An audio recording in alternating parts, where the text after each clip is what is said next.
My birthday celebration.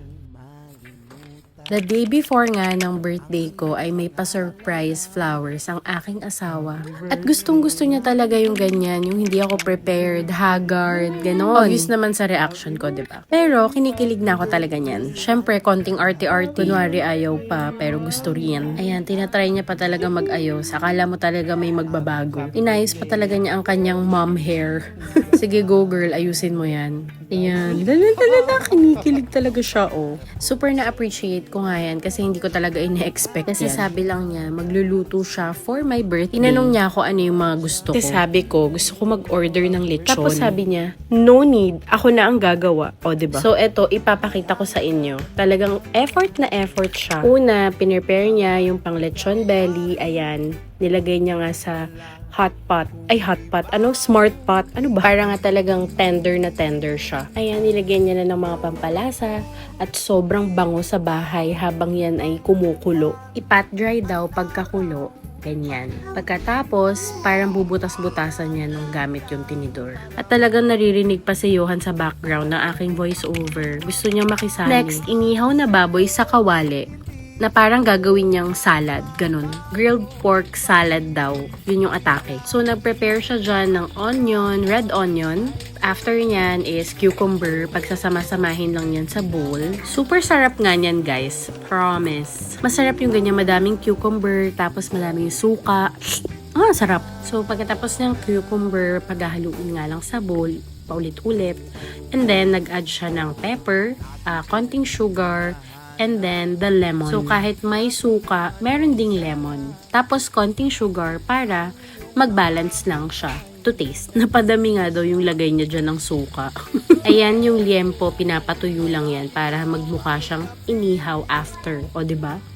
Para siyang char grilled pero hindi, kawali lang yan. At dahil nga pinatuyo siya dun sa kawali, super linamnam niya, talagang nasipsip niya lahat ng flavor. Ayan, yung ating pork belly, lechon, lalagyan ng suka para talagang mag-crispy ang kanyang balat. At tapos na yung ating grilled na na hindi naman grilled. Ang bango-bango nga niyan, guys. Para talaga siyang grilled pero hindi naman grilled. Paulit-ulit. So ayan, mix-mix lang and then we can set that aside at magpa-prepare na siya ng carbonara. Creamy carbonara to, hindi siya yung original na carbonara. Filipino style, ganon. Actually, sabi ko, gusto ko yung original na carbonara, yung egg yolk lang. Pero talagang pinilit niya yung creamy carbonara na para bang siya ang may birthday. So sabi ko, okay fine, mag-carbonara ka ng gusto mo. Masarap naman siya, in fairness. Yan, naghihiwa siya ng kanyang aromatics and after nyan ay papakuluan na ang ating pasta. Perfect nga yung nabili niya kasi yan ay tagliatelle. Tama ba yung sinasabi ko? Basta yun, para siyang flat noodle. At after nga nung bacon, sa same pan, lalagay na niya yung kanyang garlic at onions. Gisa-gisa lang ganyan. Tapos nilagyan niya ng chicken cube. I'm not sure if that's chicken or pork. Hindi ko na siya natanong. Pero that's for added flavor daw. Oo naman, masarap nga naman talaga. At nag-add na siya ng pepper at ang kanyang cooking cream. Halo-halo lang muna. At after niyan, lalagyan niya yan ng full cream na milk. Yan, ganyan. 'Di ba? Creamy carbonara. In fairness naman talaga, masarap siya.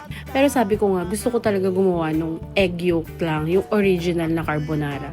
So sabi niya, next time daw gagawa kami. Okay, fine. Nag-add nga pala siya doon ng pepper at ng konting patis. And to top it all, yan, nilagay niya po niya ang bacon na dapat ay hindi. Pero hinalo na niya. Gusto daw niya. Okay, fine. At ayan ang star ng Pasko, charot. Sasalang na natin siya sa ating air fryer for 30 minutes. Ayan. And now, ihahalo na natin yung pasta sa ating sauce. At ayan, imi-mix-mix. At ayun na nga, ang realization of the day ay nakalimutan ilagay ang mushrooms. Very good talaga. Ayan, ilagay na natin ang mushroom at isote natin. At nagpapakita pa nga po siya ng kanyang chef skills. Talaga naman. Imbis na ang ating bacon ang nasa top, ay mushroom po ang nasa top.